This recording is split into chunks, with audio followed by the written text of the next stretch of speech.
You are your own worst opponent. Not in the dramatic, self-destructive way that phrase usually implies, but in the quieter, more insidious way that most people never quite name. It shows up in the moment you talk yourself out of something before you have even tried. In the conversation you rehearse going wrong before it has even started. In the opportunity you half pursue because some part of you has already decided how it will end. In the dream you carry privately, carefully, never fully committing to, because commitment would mean disappointment is possible, and something in you has decided that disappointment is the most likely outcome. You are not lazy. You are not weak. You are not uniquely broken. What you are is a person whose mind has learned through years of experience and conditioning to anticipate threat rather than possibility, to protect rather than expand, to work against the very outcomes you are consciously reaching for.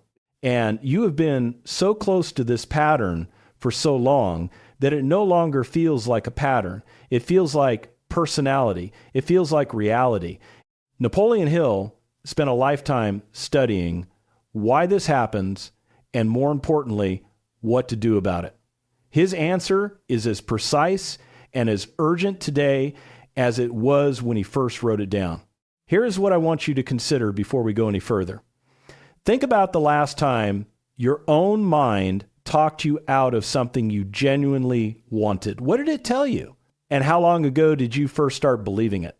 Leave your answer in the comments, because the pattern you name is the pattern that begins to lose its power. There is a particular kind of exhaustion that comes not from doing too much, but from fighting yourself, from the internal friction of wanting one thing and telling yourself another, from the split energy of a person who is working hard on the outside while running a quiet campaign of doubt on the inside.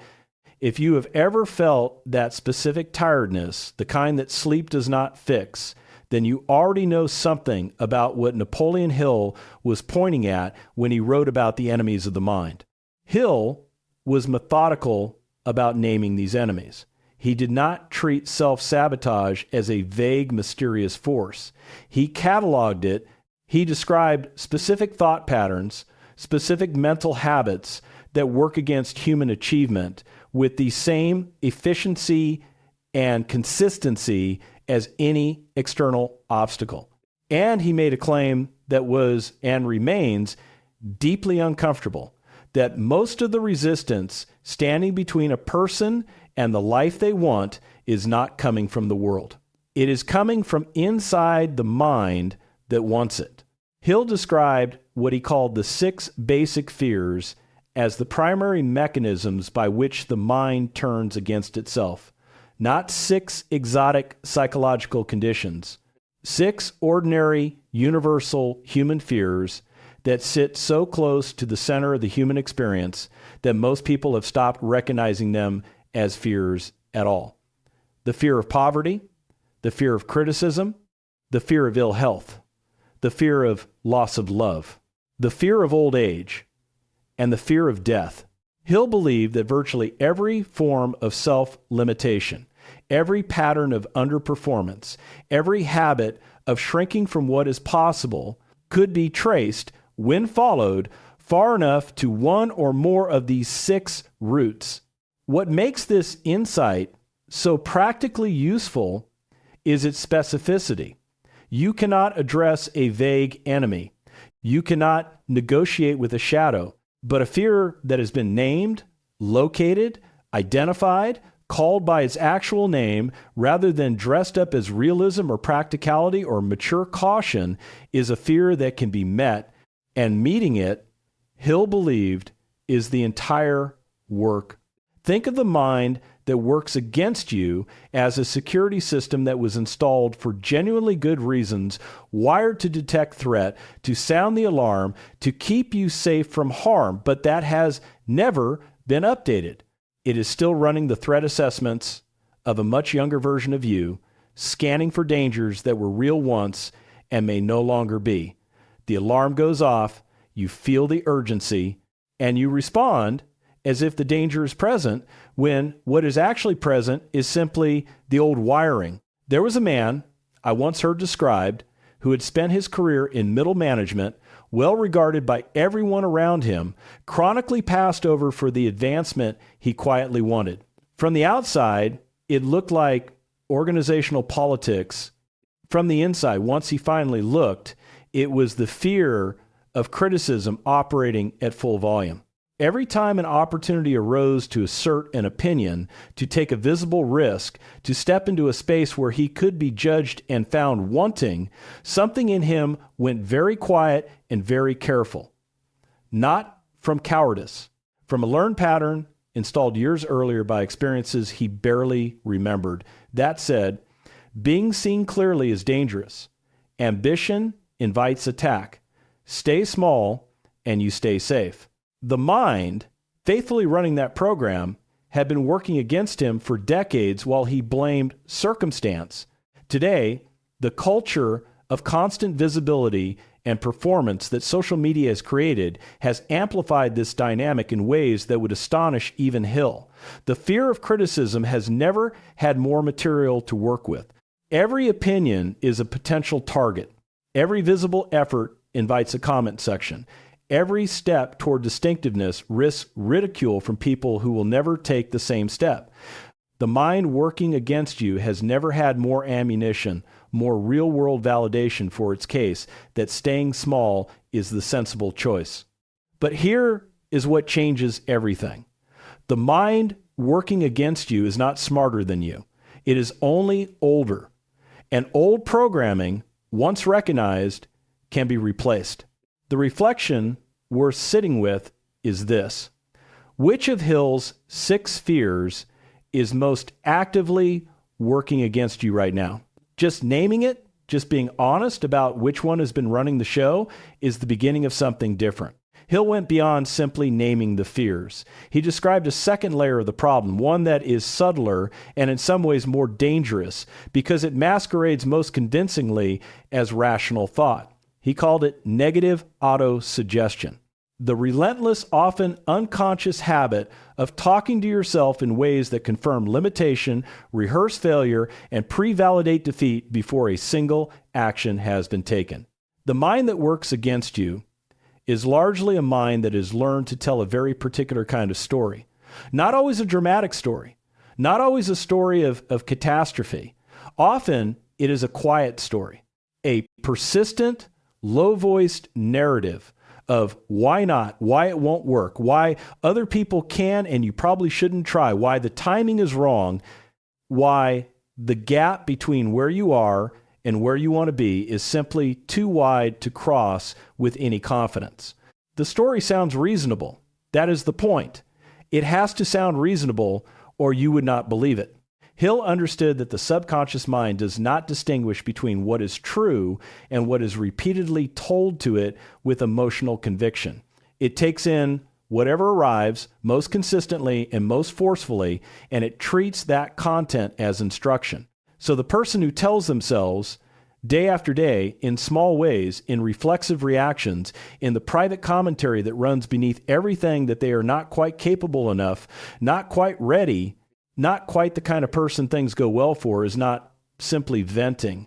They are programming, they are issuing instructions to the most powerful part of their mind and then wondering why the results keep confirming the story.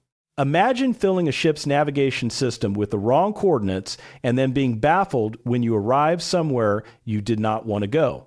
The ship performed perfectly. The engines worked.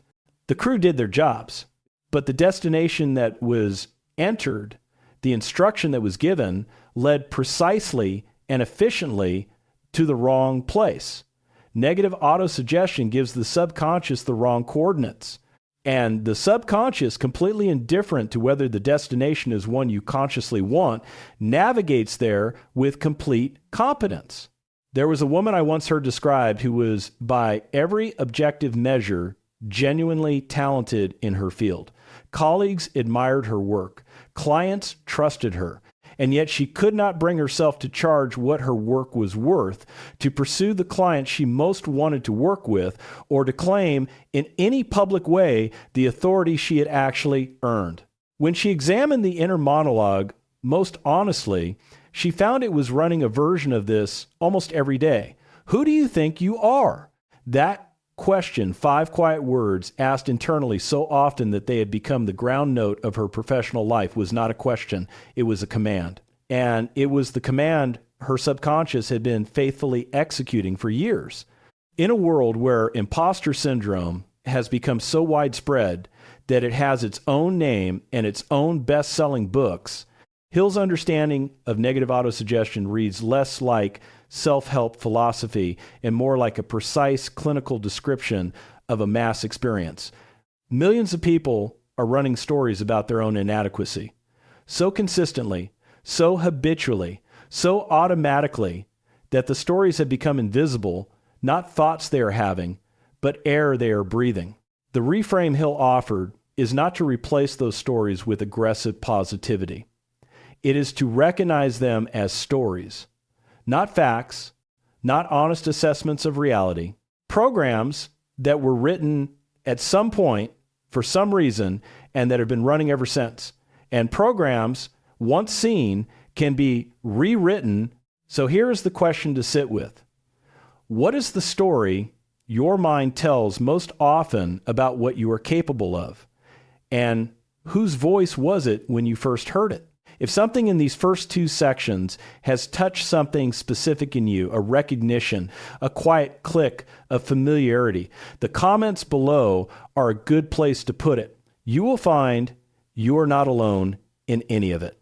There is a practice Hill described that cuts directly against the habit of the mind working against you, and it is one that most people dismiss at first glance because it sounds too simple to be powerful. He called it definiteness of purpose.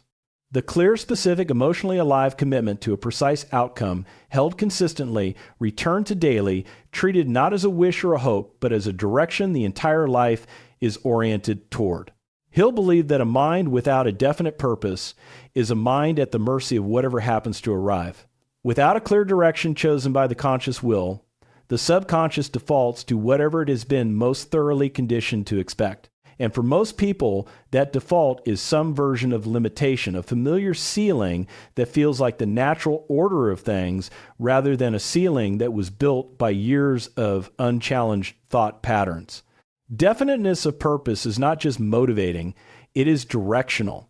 It gives the subconscious an instruction that overrides the default. It is the deliberate setting of coordinates that replaces the coordinates the fearful mind has been quietly entering on its own. Think of it as the difference between drifting in open water and sailing with a destination. In both cases, the ocean is the same, the wind is the same, the conditions are the same, but the person with a destination uses everything, the resistance of the current, the uncertainty of the weather, even the setbacks, as navigational information. Every obstacle becomes data about where the destination is relative to where they are. The person drifting has no such framework. Every wave simply pushes them somewhere new, and the somewhere is never quite where they would have chosen. There was a young man I once read about who had, for years, described his goal as wanting to do something meaningful with his life. He meant it sincerely, but the vagueness of it left his subconscious with nothing to work toward. The mind, working against him, filled the vacuum easily, with doubt, with comparison, with the quietly devastating question of whether anything he might do would actually qualify as meaningful enough when he was finally pushed by circumstance, by someone who refused to accept the vague answer, to get specific, to name a precise goal with a timeline and a form. Something shifted in the texture of his days. The same fear was present, the same doubt, but now there was something concrete to move toward, and the movement itself began to crowd out the paralysis. In the contemporary world, vagueness is epidemic, not because people lack ambition, but because precision feels risky. A specific goal can fail specifically. A vague aspiration cannot be specifically failed. It is always out there, unmet but also undefeated, a comfort that costs nothing and produces nothing. Hill's insistence on definiteness of purpose was not arbitrary. It was the recognition that the mind working against you thrives in fog. It dissolves in clarity. If the idea of getting specific about what you are actually building feels uncomfortable, if some part of you wants to stay general to preserve the possibility by not committing to any particular version of it, that discomfort is worth paying attention to. It is the mind that has been working against you doing its job. And noticing it is the beginning of not being governed by it. And if this conversation is reaching something real for you, if you are beginning to see the pattern that has been running beneath everything you have tried, this might be the right moment to pass it to someone who needs it. Not as advice, as company on a road they have been walking alone. Hill was direct about something that most people in the self-improvement space spend considerable energy softening. He believed that a mind allowed to work against itself would, over time, produce exactly the life that its dominant thoughts predicted. Not occasionally, not partially. Over sufficient time and with sufficient consistency, the inner world becomes the outer one, not through mysticism, through the entirely comprehensible mechanics of how human beings make decisions, allocate attention, pursue or avoid opportunities, and interpret the results of their actions. What this means is that the stakes of letting your mind work against you are not simply emotional. They are practical. They are material. The person running a constant inner program of self-doubt does not simply feel bad. They make different decisions than they would if the program were different.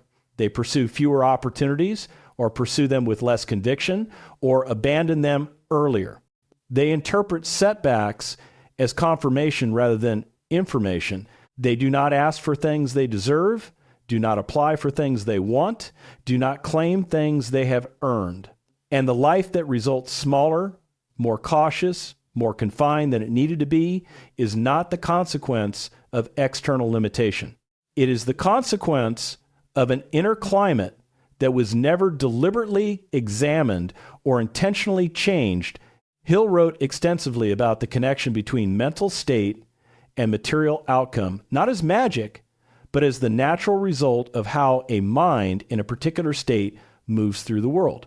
A mind governed by fear notices threat everywhere. A mind governed by expectation of failure finds failure everywhere, not because it is unusually unlucky, but because it is paying the closest attention to the evidence that confirms what it already believes. The subconscious, trained on a diet of self-opposition, becomes extraordinarily efficient at producing the very outcomes it most dreads. This is where it gets interesting, because the reverse is equally true and equally mechanical.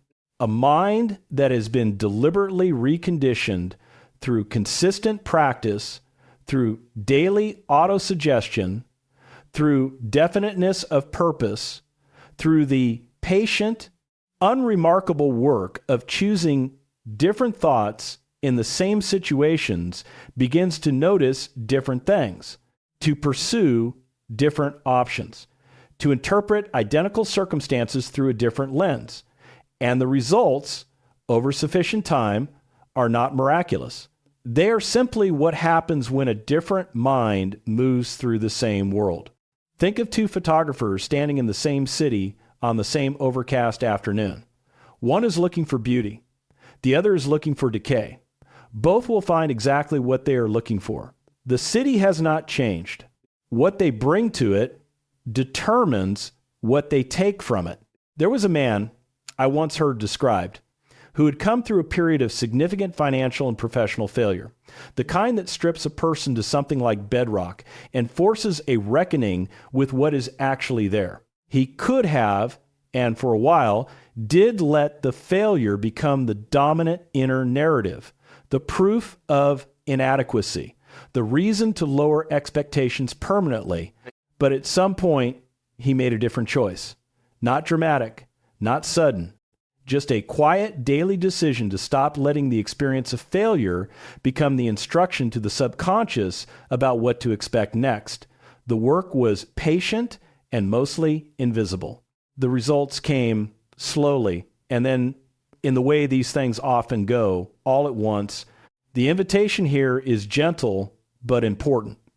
In your own life, right now, what is the dominant story your mind is telling about what comes next? And is that the story you are choosing, or the one that has simply been running by default? One of the most radical ideas in Hill's entire body of work, radical because it sounds simple and is genuinely difficult, is that you are responsible for the thoughts you allow to dominate your mind. Not merely responsible in a moral sense, responsible in a practical, causal sense. The thoughts you habitually entertain are not weather that happens to you. They are, in large measure, a choice. And the choice, made consistently over time, is the most consequential one available to you. Hill described what he called the practice of mental housekeeping, the daily, deliberate attention to what is being allowed to take up residence in the mind. He believed that most people simply react to whatever thought arrives, treating the contents of their own mind as given rather than chosen.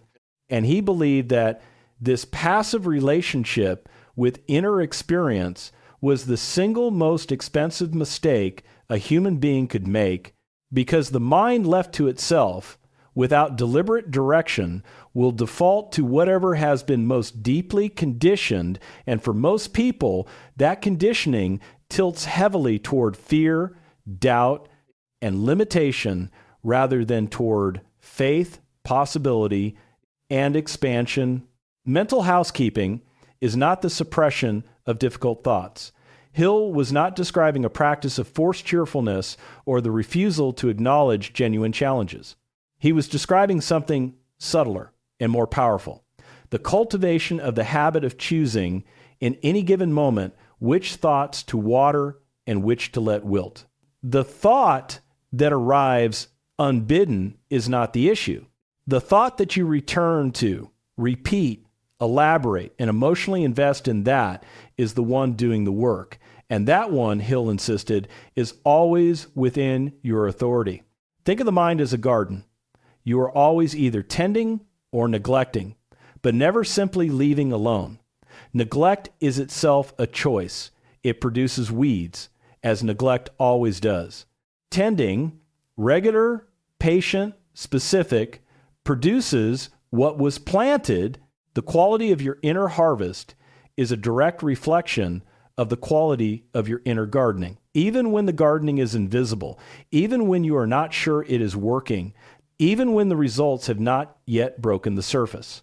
There was a woman I once heard described who had a specific recurring thought, one that arrived reliably in moments of self-evaluation, and that she had come to accept as simply true. About the thought was not about anyone else.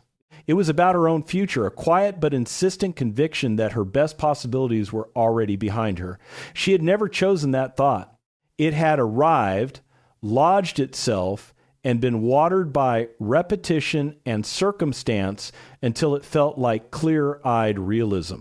When she finally recognized it as a weed rather than a fact, not by arguing with it, but by noticing each time it arrived that it was a thought she was choosing to continue rather than a truth she was obligated to believe, the relationship between her and her own future began to change. Not the future itself, not immediately, but the quality of attention she brought to it.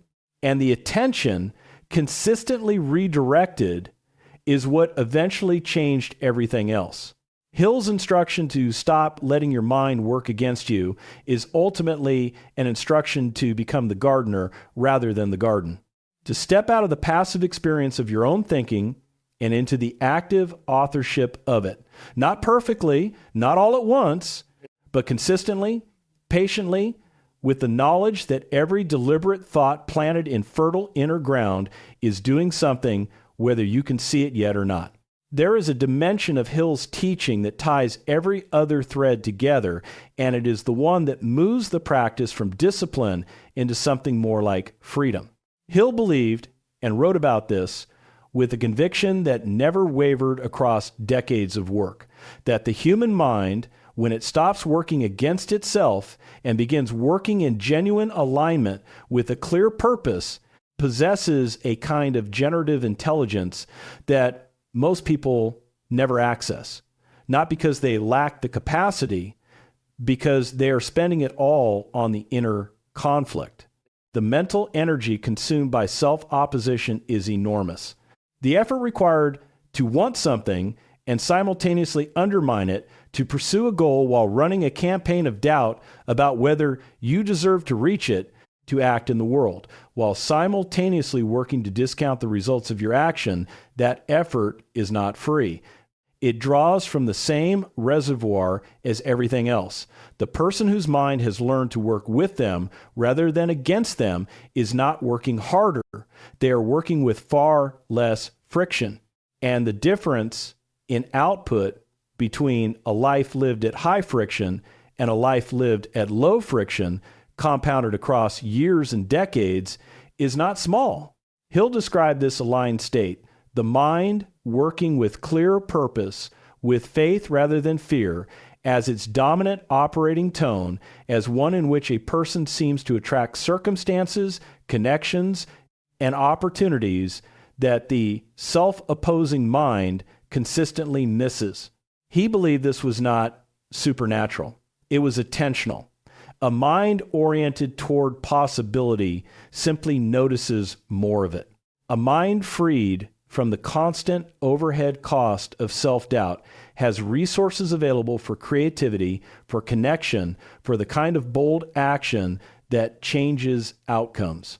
The instruction to stop letting your mind work against you is therefore not simply a call to feel better, it is a call to become more effective, to recover the energy that has been diverted into internal conflict and redirect it toward the life you are actually trying to build. The inner work and the outer results are not separate conversations. They are the same conversation happening at different layers of the same life. And so we arrive at the reversal.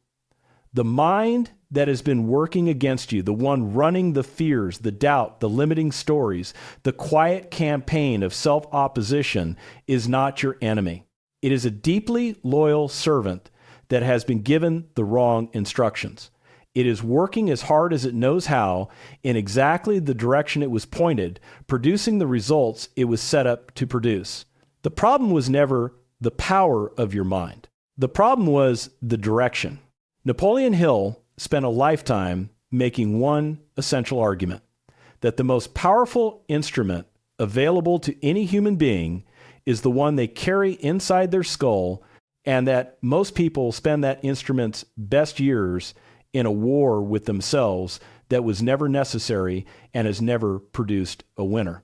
Stop letting your mind work against you, not through force, not through relentless positive thinking that papers over genuine doubt, through the patient, daily, deliberate act of choosing which thoughts to return to, which stories to continue, which version of yourself to keep instructing your subconscious to become.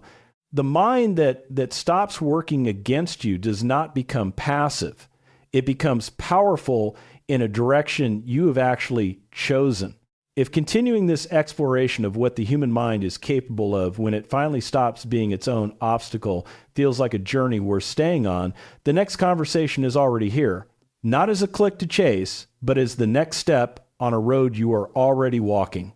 The one that leads finally in the direction you chose.